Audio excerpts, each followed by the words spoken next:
জেনা কি জিনিস? প্রথমে তো বলেছি জেনাতে তিনটা বিপদ আছে। সিরিয়াল মনে আছে তো? এই 4 নম্বর যোগ করে নেন, বরং 4টা বিপদ আছে। একটা মহামারী হবে, কলেরা হবে, অল্প বয়সে মরণ হবে। 2 এমন রোগ হবে যেটা বংশে ছিল না, ডাক্তার চিনে না। 3 একদিনও ভিক্ষুক হবে, নিঃস্ব হবে, নিঃস্বতা নেমে আসবে। 4 তার কোনো দোয়া কবুল হবে না। 4টা বিপদ। তখন 3টে বিপদের কথা বলেছিলাম, এখন 4টা বিপদ বললাম। মনে থাকবে কি? যাওয়ার সময় বারবার বলবেন। আর একজন সাথে আছে, বলবেন আহমদ কি বললো গো? আব্দুল রাজাক সাহেব বললেন যে 4টা বিপদ। সিরিয়াল বলো তো কি কি তোমার মনে আছে? আমি যেন কি কি বললাম, খুব মনে করে রেখেছিলাম, এখন আর খুঁজে পায় না।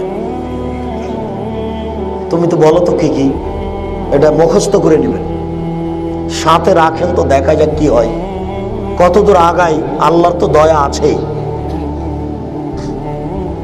উমামা বাহিলি রাদিয়াল্লাহু তাআলা আনহু বলেন, রাসূল সাল্লাল্লাহু আলাইহি সাল্লাম বললেন, কুনতু নাইমান, আমি একদা ঘুমিয়েছিলাম।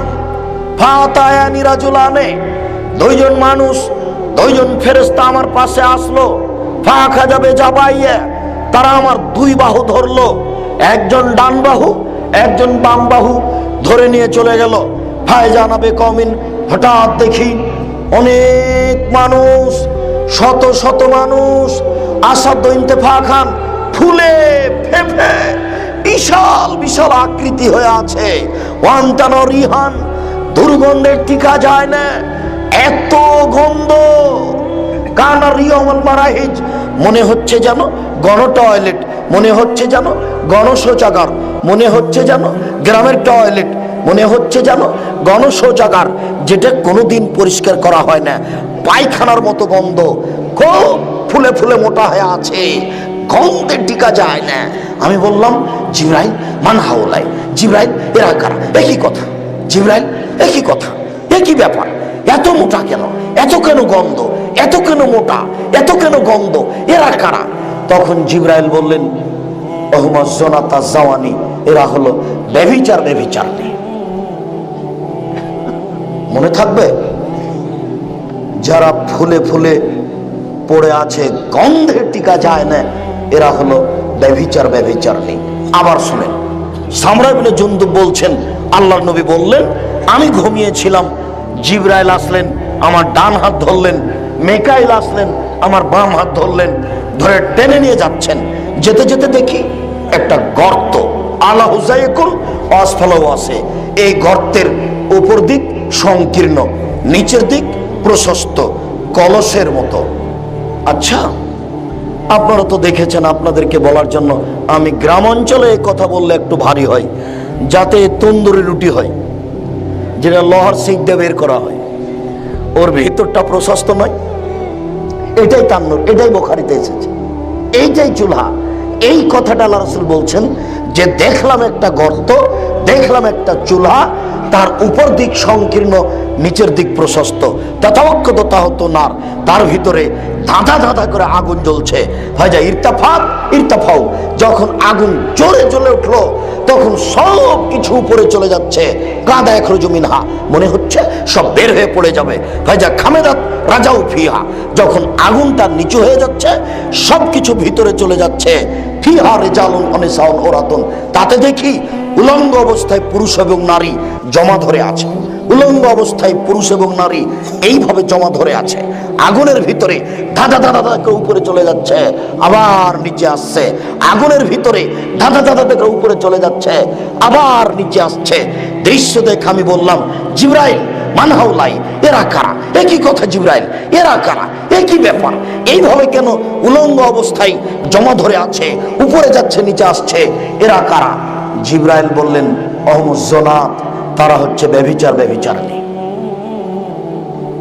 এই ছেলে শোনো, মরার পরই যত মেয়ের সাথে তোমার জেনা হয়েছে, সমস্ত মেয়ের সাথে তুমি এইভাবে জমা ধরে আগুনে জ্বলতে থাকবা, এটাই শরীয়ত। আব্দুল রাজাক সাহেব, হাজারো মেয়ে যদি হয়, তো তোমাকে 1000টা বানাবে আল্লাহ।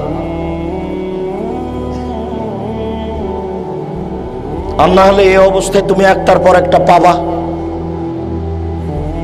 আল্লাহ নবী বলছেন, যেসব মহিলা জেনায় লিপ্ত হবে ওদের লজ্জা স্থানের গন্ধে জাহান্নামীরা জাহান্নামে থাকতে পারবে না। যেসব মেয়েরা জেনায় লিপ্ত হবে ওদের লজ্জা স্থানের গন্ধে জাহান্নামীরা জাহান্নামে থাকতে পারবে না। যেসব মেয়েরা জেনায় লিপ্ত হবে ওদের লজ্জা স্থানের গন্ধে জাহান্নামীরা জাহান্নামে থাকতে পারবে না। সম্মানিত দিনী ভাই, আপনাকে আমি কি দিয়ে বুঝাই জেনা কি জিনিস? আয়েশা রাদিয়াল্লাহু তাআলা আনহা বলেন, রাসূল সাল্লাল্লাহু আলাইহি সাল্লাম বলেছেন, আল বিক্রু বিল বিক্রি জিলদুমে ও তাগরিবু সানা। অবিবাহিত ছেলে মেয়ে যদি জেনায় লিপ্ত হয় তাহলে তাকে 100 লাঠি পিটিয়ে এলাকা থেকে 1 বছরের জন্য তাড়িয়ে দিতে হবে। তিনি বলেন, আস-সাইবু বিস-সাইবা রাজম। বিবাহিত পুরুষ নারী যদি জেনায় লিপ্ত হয় তাহলে তাকে ইট ঢেল পাথর দিয়ে মেরে মেরে মেরে ফেলতে হবে। উবাদা ইবনে সামিত রাদিয়াল্লাহু তাআলা আনহু বলেন, রাসূল সাল্লাল্লাহু আলাইহি সাল্লাম বলেছেন, 3 শ্রেণীর মানুষকে হত্যা করতে হয়। যারা লা ইলাহা ইল্লাল্লাহ বলেছে তাদের মারা যাবে না। যারা লা ইলাহা ইল্লাল্লাহ বলেছে তাদের মারা যাবে না। যারা লা ইলাহা ইল্লাল্লাহ বলেছে তাদের মারা যাবে না, তবে ইল্লা বে ইহদা সালাসা, 3 জনের যে কোনো একজন এরকম হলে মারা যাবে। এক, আর তারিকুল দিনেহি, কেউ যদি বলে আমি কোরআন মানি না, কেউ যদি বলে আমি কোরআন মানি না, তাহলে তাকে ফাঁসি দিতে হবে। তবে তার বাঁচার পথ আছে।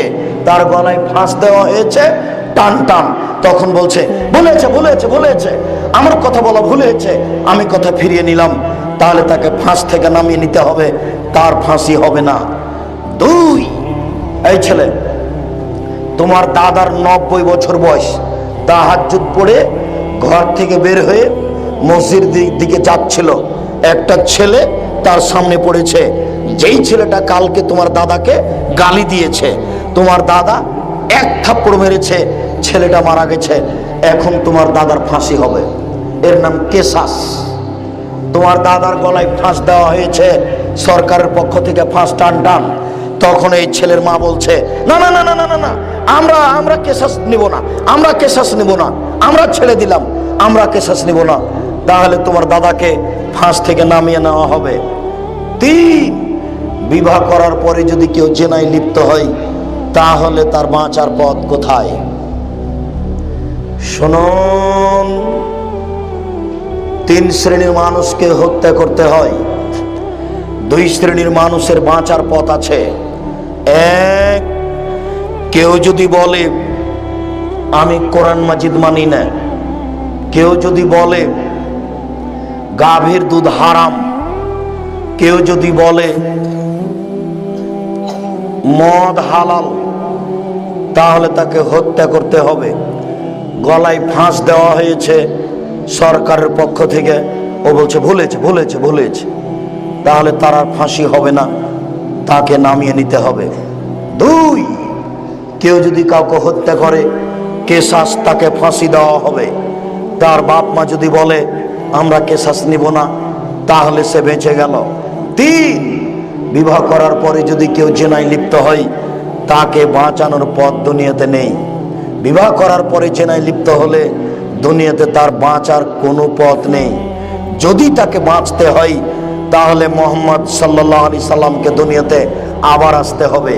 এসে বলবেন, পৃথিবীর মানুষ, আমি মুহাম্মদ সাল্লাল্লাহু আলাইহি সাল্লাম বলছি, আমি বলেছিলাম বিবাহ করার পরে যদি কেউ জেনায় লিপ্ত হয় তাহলে তাকে হত্যা করতে হবে। আমি এখন বলছি, বিবাহ করার পরে যদি কেউ জেনায় লিপ্ত হয় তাহলে তাকে হত্যা করতে হবে না। কিয়ামত পর্যন্ত মুহাম্মদ সাল্লাল্লাহু আলাইহি সাল্লাম আর কোনোদিন আসবেন না, আর এই সিদ্ধান্তের কোনোদিন পরিবর্তনও হবে না। একটু এক খেয়ালে চেয়ে থাকেন আমার দিকে, আমি আপনাকে একটা বাস্তব ঘটনা নকল করি। এক খেয়ালে চেয়ে থাকবে না আমার দিকে, আমাকে দেখতে পান আর না পান। জাতে মারাতুন গ্রামে দিয়ে গামদ সম্প্রদায়ের একজন মহিলা আসলো, এসে আল্লাহ রাসূলকে বলল, তাহের নিয়ে রাসূলুল্লাহ, আল্লাহ রাসূল আমাকে পবিত্র করুন। তখন আল্লাহ রাসূল বলেন, ইরজিই, বাড়ি ফিরে যাও, আস্তাগফিরুল্লাহ, আল্লাহর নিকটে ক্ষমা চাও, ওয়া তুবু ইলাইহি, তুমি তওবা করো, তোমার পাপ ক্ষমা হয়ে যাবে। তখন মহিলাটি বলছে, আতুরাদ্দেদনি কামারা দাত্তা মাইজ ইবনে মালিক, আপনি মাইজ মালিককে ফিরিয়ে দিয়েছিলেন, তার বিচার করেননি, আপনি আমাকে সেভাবে ফিরিয়ে দিতে চাচ্ছেন। অন্নাহুল্লা মিনাজ জেনা, এই মহিলার পেটে অবৈধ সন্তান আছে, অবৈধ সন্তানে পেট উঁচা হয়েছে, দয়া করে ফিরিয়ে দিন না, আমাকে বিচার করে দেন, আমাকে ফিরিয়ে দিন না, আমার বিচার করে দেন। তখন আল্লাহর নবী বললেন, আচ্ছা ঠিক আছে, এর যেই হাত্তা তালে দি, বাড়ি ফিরে যাও, যেদিন বাচ্চা হবে সেদিন আসো, বিচার করে দেব। মহিলা চলে গেল, বাচ্চা প্রসব হলো। মুসলিম গ্রন্থে এসেছে সবে মাত্র বাচ্চা প্রসব হয়েছে, ওই বাচ্চাকে ন্যাকড়াতে জড়িয়ে নিয়েছে।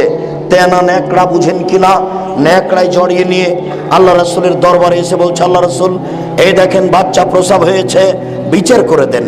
আল্লাহ রাসূল দৃশ্য দেখে মাথা নত করে বলছেন, এই যেই বাড়ি ফিরে যাও, ফারদেই হে, বাচ্চাকে দুধ খাওয়াও, হাত্তা তাপ্তুমি হে, বাচ্চা তখন দুধ ছেড়ে দিবে, সেই সময় আসিও, তোমার বিচার করা হবে।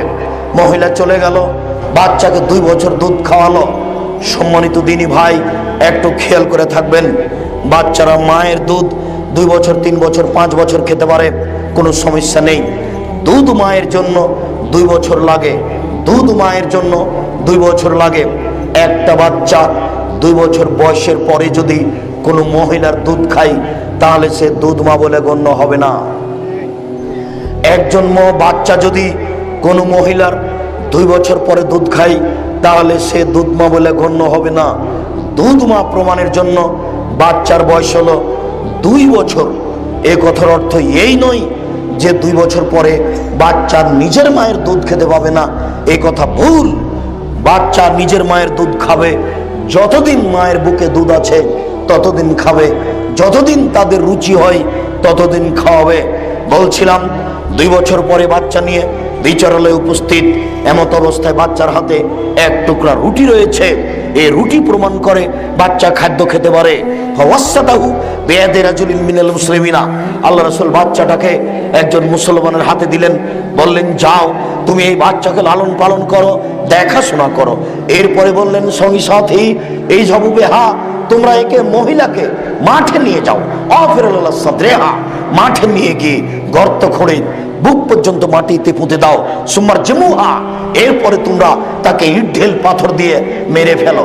সাহাবীগণ বলেন, আমরা তাকে মাঠে নিয়ে গেলাম, গর্ত খুঁড়লাম, গর্ত খুঁড়ে বুক পর্যন্ত মাটিতে পুঁতে দিয়ে চতুর্দিক থেকে ইট ঢেল পাথর মারতে লাগলাম।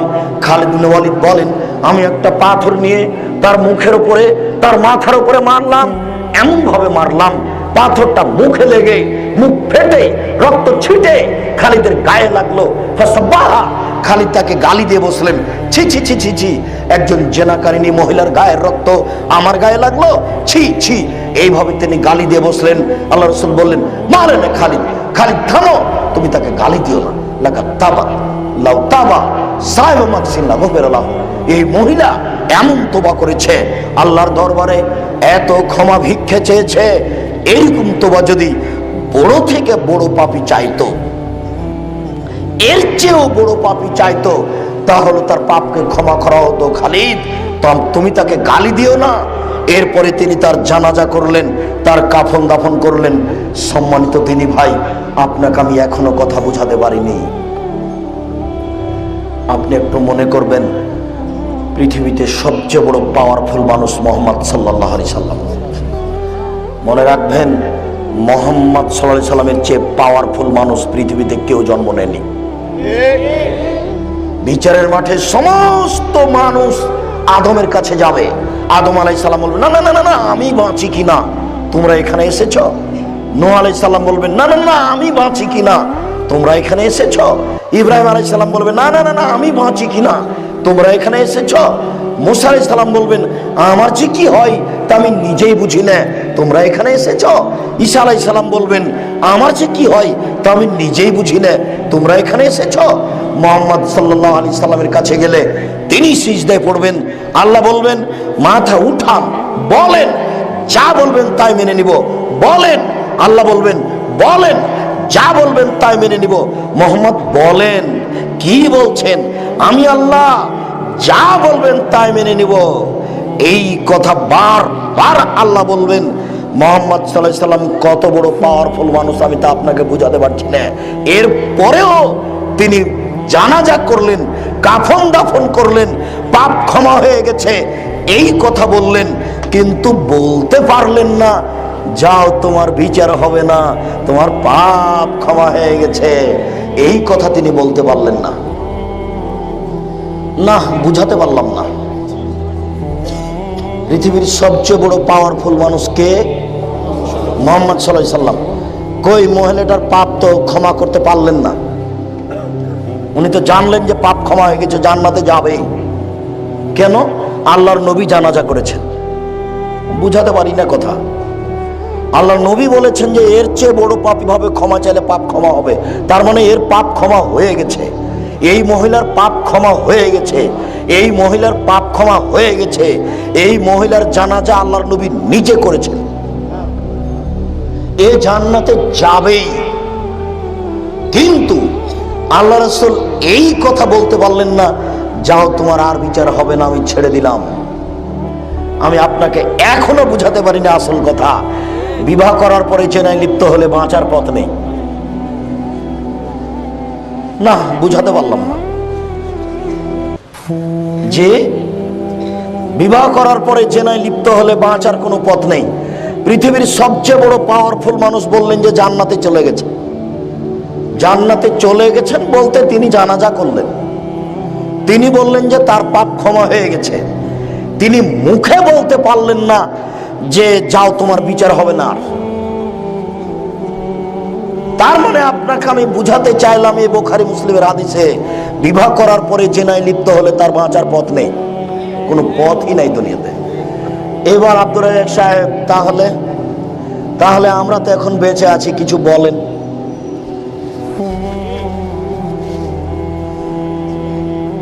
নিরাশার কিছু নেই, নিরাশা হবেন না। নিরাশার কিছু নেই, নিরাশা হবেন না। মসজিদও বলেছি আপনাকে, শরীটোলা মালিটোলা মসজিদও বলেছি, আলামিন মসজিদও বলেছি। দুঃখিত, তাকদীর কখন বংশাল মসজিদে নিয়ে আসবে আল্লাহ সেটা জানি না। অথচ মসজিদের মুসল্লির সাথে আমার কোনো শত্রুতা নেই। তারা আমার দিনী ভাই, আমি তার দিনী ভাই। উপরে কখন কবুল হবে, কখন আসবো আল্লাহই ভালো জানেন। তবে আপনাদের সাথে আমার কোনো দুর্বল সম্পর্ক নেই। আর আমি এইখানে ঢুকে আছি, ওইখানে ঢুকে আছি, এই কথাও নয়। আমি আপনার জন্য এসেছিলাম ঢাকায়, বুঝতে পারলাম না আপনার কাছে কেন আসতে পারলাম না। তাকদীর ব্যাপার কি, কখন সেদিন আসবেন সেদিন আমি আপনার পাশে থেকে দিনের কথা বলবো। আল্লাহকে বলছি তুমি কবুল করো, তুমি সর্বশক্তিমান, তুমি সবকিছু করতে পারো। আমার ব্যক্তিগত কোনো স্বার্থ নেই। তোমাকে আবারও বলছি, আমার যদি কোনো ভুল ত্রুটি থাকে, আমি মানুষ হিসাবে বলছি, তুমি আমাকে মাফ করো, আল্লাহুম্মা আমিন। এরপরে আমি বলছি আপনাকে, আমি কোনোদিন ফাঁকি দিয়ে কথা বলিনি। আপনি পিস টিভিটা চালু করুন, আমার যেটুকু সময় আছে সেইটুকু আমি হাদিস দিয়ে পূর্ণ করেছি। আমি অপ্রয়োজনীয় কথা বলিনি। যখন আমার ভাগ এসেছে তখন আমি এইভাবেই শুরু করেছি। আবু হুরায়রা রাদিয়াল্লাহু তাআলা আনহু বলেন, আমি কোনো ইনিয়ে বিনিয়ে কথা বলিনি। আমার জায়গাটুকু আমি কোরআন এবং হাদিস দিয়ে পূর্ণ করেছি। আপনি টিভি টক পিস টিভিতে আমার বক্তব্য শুনুন। আমি পুরো সময়টা 25-30 মিনিট হাদিস দিয়ে, কোরআন দিয়ে আপনাকে বলার চেষ্টা করেছি। আমি জাতিকে ফাঁকি কোনোদিন দিনই, মরা পর্যন্ত দিব না ইনশাআল্লাহ। জাতিকে ফাঁকি দিয়ে পরকাল হারাতে রাজি নই। সম্মানিত দিনী ভাই, নিরাশার কিছু নেই, পাপ ক্ষমা হবে ইনশাআল্লাহ। এইদিকে দেখেন, শুধু পাপ ক্ষমা নয়, এই ছেলে, শুধু পাপ ক্ষমা নয়, তুমি যদি আজ থেকে মোবাইলে জেনা বন্ধ করতে পারো, যদি বলো জিন্দেগিতে আর কোনোদিন আমি এই জেনায় লিপ্ত হব না, এই মেয়ের সাথে কথা বলবো না, এই ছেলে মুনাফিকি করো না। এখান থেকে উঠার আগে মোবাইলে যত মেয়ের নাম্বার আছে সব মিটাবা, তারপরে উঠবা। মুনাফিকি করো না। দেখো, মুনাফিকি করে কোনো লাভ নেই, মুনাফিকি করে কোনো লাভ নেই। তোমাকে আমি আশ্বস্ত করছি, নিরাশা হয়েও না। যদি কোনো মেয়ের সাথে আর কথা না বলো, সব নাম্বার কেটে দাও, তাহলে পৃথিবীর যে কোনো বিপদ থেকে বেঁচে যাবা ইনশাআল্লাহ। আব্দুর রাজ্জাক সাহেব এত বড় কথা বললেন, দলিল দলিল তো নগদ। ওই যে বললেই মনে পড়বে আপনার, ওই যে তিনজন মানুষ রাস্তায় হাঁটছিল, হাঁটতে হাঁটতে বৃষ্টি আসলো, গর্তের মধ্যে ঢুকলো, উপর থেকে পাথর আসলো, মুখের উপরে পড়লো, বের হতে পারবে না। তিনজনের একজন বলল, আমি বাপ মাকে ভালোবাসি, পাথরটা সরিয়ে দেন। আল্লাহ বললেন, দিলাম। একজন বলল, কাজের লোক নিয়েছিলাম, অর্ধেক দিন কাজ করলো, চলে গেল, আমি টাকা দিতে চাইলাম, নিল না। একদিন এসে বলছে, টাকা দেন। আমি বললাম, গরু ছাগল নিয়ে যাও, এগুলো তোমার। আমাকে বলল, মজাক করবেন না, একদিনের টাকা দেন। আমি বললাম, যাও, মজাক করিনি, সব গরু ছাগল তোমার। নিয়ে চলে গেল। তোমাকে সন্তুষ্ট করার জন্য করেছি, পাথর সরিয়ে দাও। আল্লাহ বললেন, দিলাম। তৃতীয় জন বলল, আমার একজন চাচাতো বোন ছিল, উহিব্বুহা কা আসাদ্দির রাজুলে ইউহিব্বুন নিসা, মানুষ যে নারীকে ভালোবাসে তার চেয়ে লক্ষ কোটি গুণ বেশি আমি ভালোবাসতাম আমার চাচাতো বোনকে। আমি তার সাথে জেনা করতে চাইলাম, সে অস্বীকার করলো। ও বলল, এ দেখ, তুই যদি 100টা স্বর্ণের টাকা আনতে পারিস, 100টা স্বর্ণের টাকা, তাহলে তোর সাথে আমি জেনাতে লিপ্ত হব। তার বোন মনে করেছিল, এ নিঃস্ব মানুষ কোথায় পাবে 100 স্বর্ণের টাকা, কিন্তু সে হাড় ভাঙা পরিশ্রম করলো। একদিন 100টি স্বর্ণের মুদ্রা নিয়ে উপস্থিত, টাকা হাতে দিয়ে জালা সাবাইনা রিজলাইহা, দুই পায়ের মাঝে বসলো, জেনা এখন করবে। তখন মহিলা বলছে, ইয়া আব্দুল্লাহ, এ আল্লাহর বান্দা, ইত্তাকিল্লাহ, আল্লাহকে ভয় কর রে, ওয়ালা তাফতাইল খাতামা, তুই আমাকে অসতী করিস না। এ আল্লাহর বান্দা, তুই আল্লাহকে ভয় কর রে, আমাকে অসতী করিস না। এ আল্লাহর বান্দা, তুই আল্লাহকে ভয় কর রে, আমাকে অসতী করিস না। ফাকুমতু আনহা, আমি জেনা করিনি, আমি উঠে গেছি, তুমি আমাকে বিপদ থেকে বাঁচাও, পাথর সরিয়ে দাও। আল্লাহ বললেন, ঠিক আছে, দিলাম। বুখারী মুসলিম। তুমি পৃথিবীর যে কোনো বিপদ থেকে বেঁচে যাবা। শোনো, শুধু তাই নয়, আজ থেকে যদি কোনো মেয়ে তোমাকে বলে যে চলো যাই, রমনা পার্কে যাই বা জেনায় যাই, তুমি যদি বলতে পারো, ছি ছি ছি, নাউজুবিল্লাহ, আমি আল্লাহকে ভয় করি, আমি তোমার সাথে জেনায় লিপ্ত হব না, আমি এই কাজকে ঘৃণা করি, আল্লাহ রাসূল বলছেন, তুমি থাকবা বিচারের মাঠে বিশেষ ছায়াতলে। 7 শ্রেণীর মানুষ বিশেষ ছায়াতলে থাকবে। 7 শ্রেণীর মানুষ বিচারের মাঠে বিশেষ ছায়াতলে থাকবে। তার এক শ্রেণীর মানুষ হচ্ছে তুমি। আল্লাহ নবী বলেছেন, রাজুলুন দাথু ইমরাতুন জাত হাসাবিন জামালিন, একজন লোক তাকে জেনার কথা বলল, সম্ভ্রান্ত পরিবারের সুন্দরী নারী, তাকে জেনার কথা বলল, সম্ভ্রান্ত পরিবারে সুন্দরী নারী। সম্ভ্রান্ত পরিবারে সাধারণত বেশিরভাগ নারী হয় সুন্দরী, আর একেবারে নিচু পরিবারে নারী সুন্দরী হয় খুবই কম। সাধারণত সম্ভ্রান্ত পরিবারে সুন্দরী নারী হয়। আল্লাহর নবী বলছেন, সম্ভ্রান্ত পরিবারের সুন্দরী নারী জেনার কথা বলল, তখনও বলল, আমি আল্লাহকে ভয় করি। আল্লাহর নবী বলেছেন, এই লোকটা বিচারের মাঠে বিশেষ ছায়াতলে থাকবে। এই ছেলে, এবার তোমার মার এবং তোমার বোনের কথা বলছি। এতক্ষণ তোমাকে আশ্বস্ত করলাম, এবার তোমার মাকে আর তোমার বোনকে আশ্বস্ত করছি। তোমার মাও জেনায় লিপ্ত হয়েছে, তোমার বোনও জেনায় লিপ্ত হয়েছে। শোনো, আল্লাহর নবী বলেছেন, কেউ যদি 4টা কাজ করতে পারে, কোন নারী যদি 4টা কাজ করতে পারে, জান্নাতের 8টি দরজা খোলা। পুরুষের এই সুযোগ নেই। কোন নারী যদি 4টা কাজ করতে পারে, জান্নাতের 8টি দরজা খোলা। 1, সলাত খামসাহা, 5 ওয়াক্ত সালাত আদায় করলো।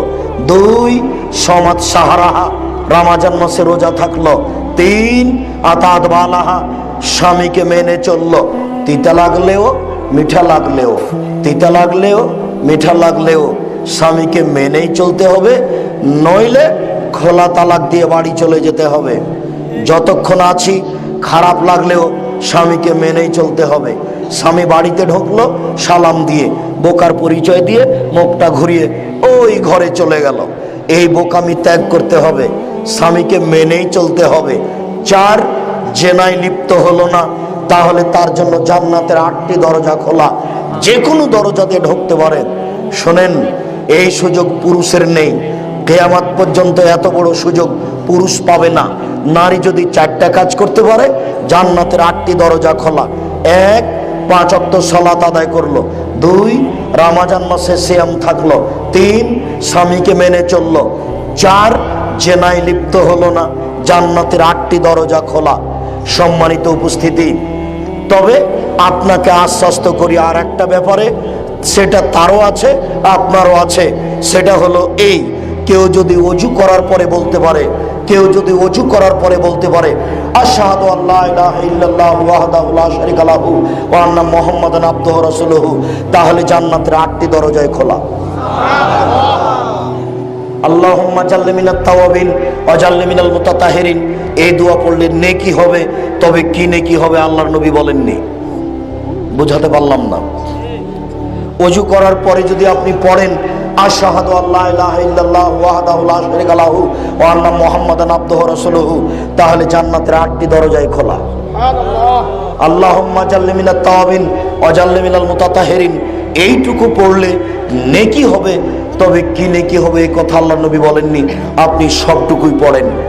সম্মানিত উপস্থিতি, এই ছেলে, তোমার মাকে আর তোমার বোনকে লক্ষ্য করে আর একটা কথা বলি, এই দিকে দেখো। ইব্রাহিম আলাইহিস সালাম রক্ষা করতে পারলেন না স্ত্রী সারাকে, বললেন সারা যাও, স্বৈরাচারী শাসক তোমাকে ডেকে পাঠিয়েছে, আমি তোমাকে রক্ষা করতে পারলাম না। স্বৈরাচারী শাসকের ঘরে ঢুকলেন সারা। ঢুকতেই ও দাঁড়িয়েছে, হাত বাড়িয়েছে, গায়ে হাত দিবে। তখন সারা বললেন, এই থামো, আগে ওযু হবে, 2 রাকাত সালাত হবে, তারপরে কথা। সারা ওযু করলেন, 2 রাকাত সালাত আদায় করলেন। 2 রাকাত সালাত আদায় করে বলছেন, আল্লাহুম্মা ইন কুনতা আমানতু বিকা রাসূলিকা, হে আল্লাহ, আমি যদি তোমাকে বিশ্বাস করে থাকি আর তোমার নবী ইব্রাহিমকে বিশ্বাস করে থাকে, আল্লাহ, আমি যদি তোমাকে বিশ্বাস করে থাকি আর তোমার নবী ইব্রাহিমকে বিশ্বাস করে থাকি, ওমা আহসানতু ফারজি ইল্লা জাওজি, আমার লজ্জা স্থান আমার স্বামী ছাড়া জিন্দেগিতে কোনোদিন কাউকে ব্যবহার করতে দিনি। এই 3টা কথা যদি আমার ঠিক হয়ে থাকে, ফালা তুসাল্লি তালায়াল কাফেরা, তাহলে তুমি এই কাফের কামার উপরে জয় করো না, সেজন্য আমার গায়ে হাত লাগাতে না পারে। আবারও বলছি, কথা পুনরায় দেখেন, তিনি বলছেন যে আমি তোমাকে বিশ্বাস করি, আর বলি না ইব্রাহিম আমার স্বামী, আমি বলছি ইব্রাহিম নবী, আমি তাকে নবী বলে মেনে নিয়েছি। না, বুঝাতে পারলাম না কথা। উনি বলছেন না যে তুমি ইব্রাহিম আমার স্বামী, উনি বলছেন তুমি আল্লাহ, ইব্রাহিম নবী, তুমি আল্লাহ, ইব্রাহিম নবী, তোমাকে আমি আল্লাহ বলে মেনে নিয়েছি, ইব্রাহিমকে নবী বলে মেনে নিয়েছি। আর জিন্দেগিতে আমি কোনোদিন জেনা করিনি, আমার লজ্জা স্থান আমার স্বামী ছাড়া কাউকে কোনোদিন ব্যবহার করতে দিনি। এই 3টা কথা যদি ঠিক হয়ে থাকে, ফালা তুসাল্লি তালায়াল কাফেরা, তাহলে কাফেরকে আমার উপরে জয় করো না, ও যেন আমার গায়ে হাত লাগাতে না পারে। নির্জনে আমি তোমাকে কথা বলছি। কথা শেষই হয়নি, স্বৈরাচারী শাসক উল্টে পড়ে গেছে অজ্ঞান হয়ে। দেখেন, একই বলে ইমান, ইমানের জোর কত, ইমানের পাওয়ার কত। বলছেন কিভাবে, যদি আমার কথা 3টে ঠিক হয়ে থাকে, এই জন্য আমার গায়ে হাত লাগাতে না পারে। যদি কথা 3টে ঠিক হয়ে থাকে, এই জন্য আমার গায়ে হাত লাগাতে না পারে।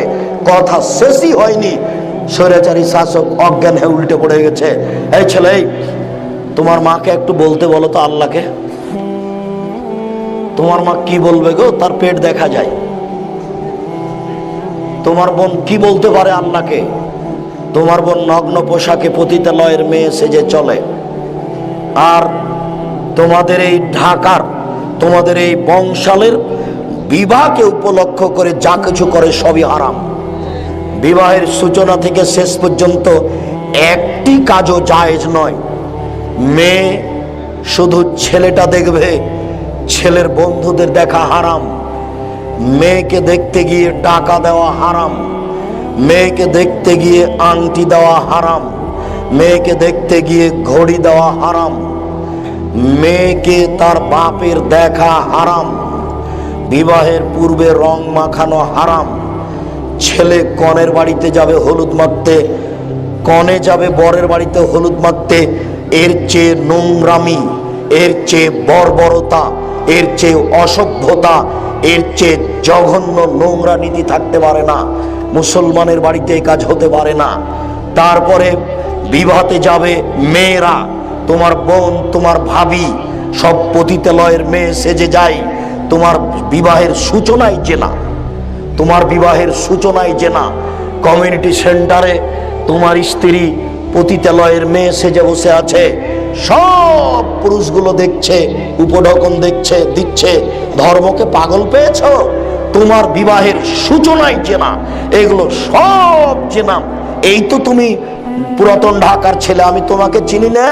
তোমার পুরো বাড়িতে ভিডিও হয়, সব মেয়েগুলি ল্যাংটা হয়ে আছে, সব পতিতালয়ের মেয়ে। এরা পতিতালয়ের মেয়ে। আমি যদি এদের পতিতালয়ের মেয়ে প্রমাণ করতে না পারি, জাতির সামনে বক্তব্য দেব না। আমি যদি এদের পতিতালয়ের মেয়ে প্রমাণ করতে না পারি, জাতির সামনে বক্তব্য দেব না। তোমাকে আমি শতবার বলছি, আল্লাহর নবী বলেছেন ও ব্যভিচারনী, ও ব্যভিচারনী, ও ব্যভিচারনী। আমি অনুবাদক, হাদিস আবু দাউদ। তুমি বলো কি? আমি ফাঁক রেখে কোনো কথা বলি না। এইভাবে কমিউনিটি সেন্টারে তুমি গেলে কি করে? তোমার বিবাহ এখানে হয় কি করে?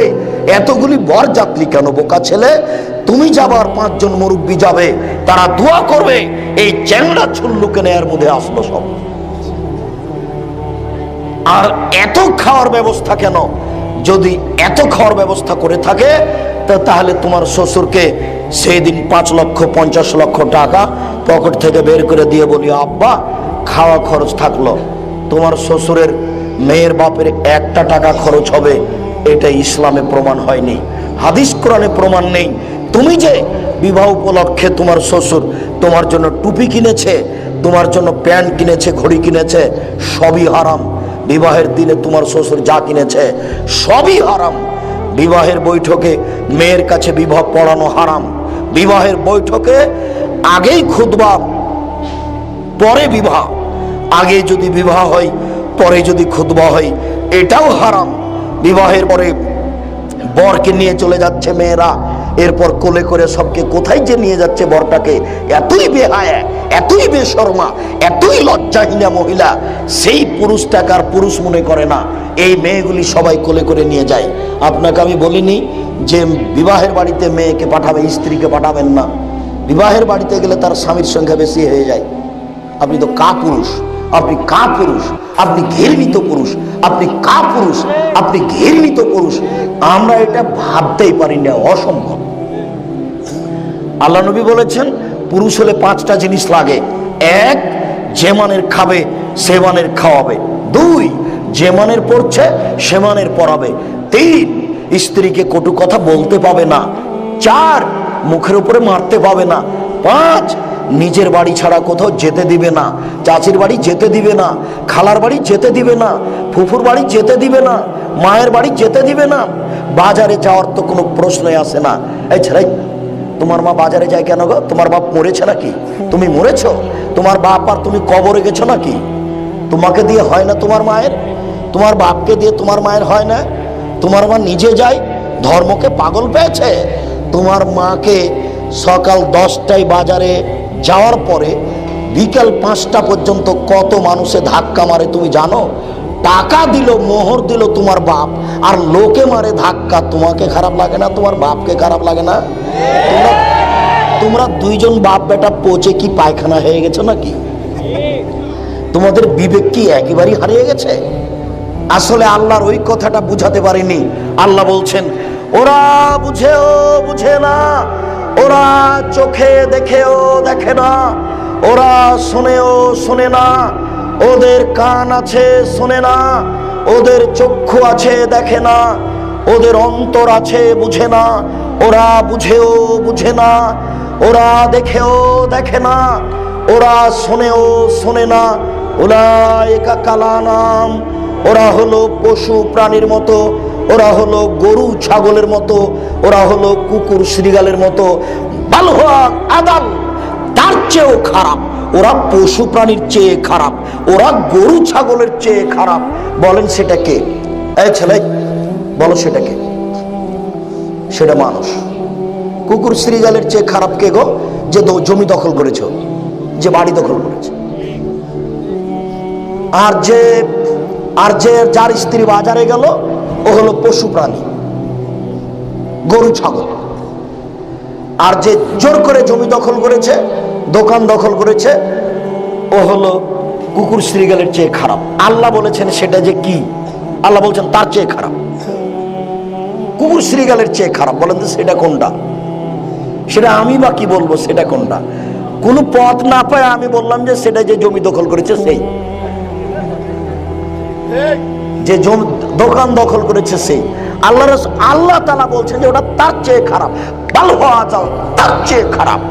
প্রথমে বললেন ওরা গরু ছাগলের মতো, ওরা কুকুর শ্রীগালের মতো, ওরা পশু প্রাণীর মতো।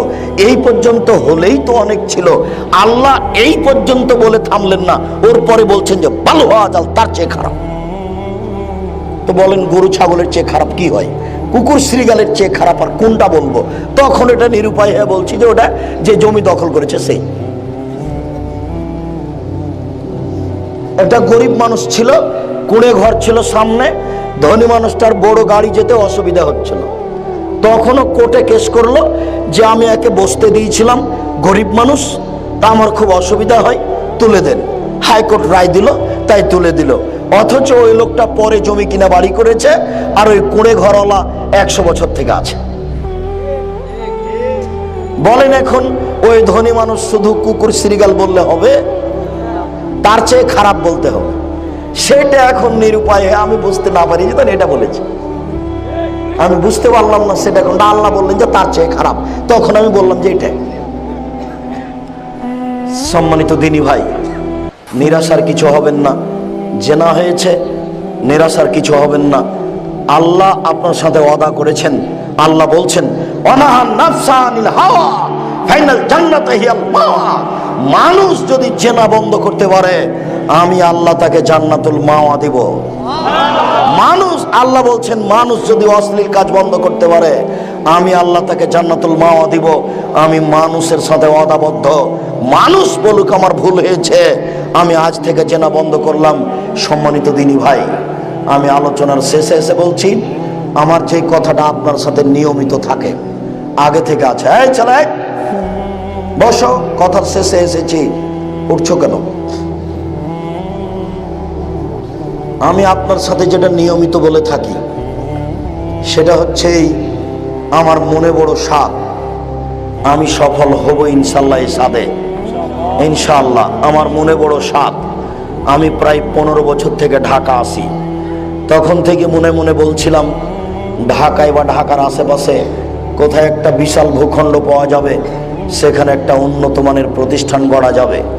ঘুরতে ঘুরতে দেখা গেল 2013 সালের 5ই জুলাই হাঁটাবো, বীর হাঁটাবো, দৈববাজারের পাশের লোকেরা পূর্বাচল কাঞ্চন ব্রিজ পার হয়ে আগে গিয়ে হাতের বাম দিকে এলাকার লোকেরা আমার হাতে 14-15 বিঘা জমি হস্তান্তর করেছে।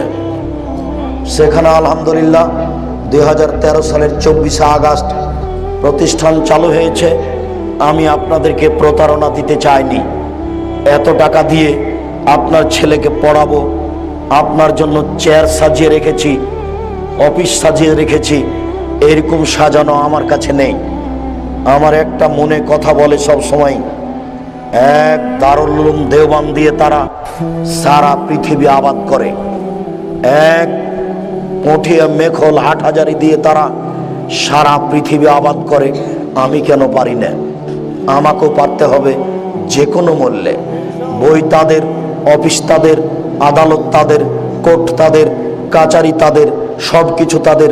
আমি কেন শূন্যে? আমার টাকা নেই, আমার শিক্ষা প্রতিষ্ঠান নেই, এই জন্য আমি শূন্যে আছি। আমার রাস্তাঘাট নেই, আমার অফিস আদালত নেই, আমার কোনো টিভি চ্যানেল নেই, আমি শূন্যের উপরে ঘুরছি। স্যার সৈয়দ আহমদ বলেছিল ইংরেজ তাড়াতে হবে ইংরেজি শিক্ষা অর্জন করেই। তাই তিনি আলিগড় ইউনিভার্সিটি তৈরি করেছিলেন। আলিগড় ইউনিভার্সিটিতে মিস্টার জিন্না লিয়াকত আলী এরা শিক্ষা অর্জন করেই ইংরেজদেরকে তাড়ানোর জন্য এক পায়ে দাঁড়িয়েছিল। বিদ্যার বলেই তা সম্ভব, বিদ্যার বলেই এই জাতির অন্যায়কে দূর করা সম্ভব, আকীদা আদর্শের পরিবর্তন করা সম্ভব। অন্য কোনো পথ দিয়ে হতে পারে না। আপনি সংগঠনে যাবেন, সংগঠন চলতে চলতে ভেঙে 10 খান হবে। তারপরে যাবেন, আপনার সাথে যে আছে সেই ভালো, আর আপনার সাথে যে নাই সেই খারাপ। তখন তো আপনার ইহকালও যাবে, আপনার পরকালও যাবে। বদনাম করতে করতে আপনার জীবনটাই যাবে। অজান্তে আপনি কত বদনাম করছেন খেয়াল করেছেন?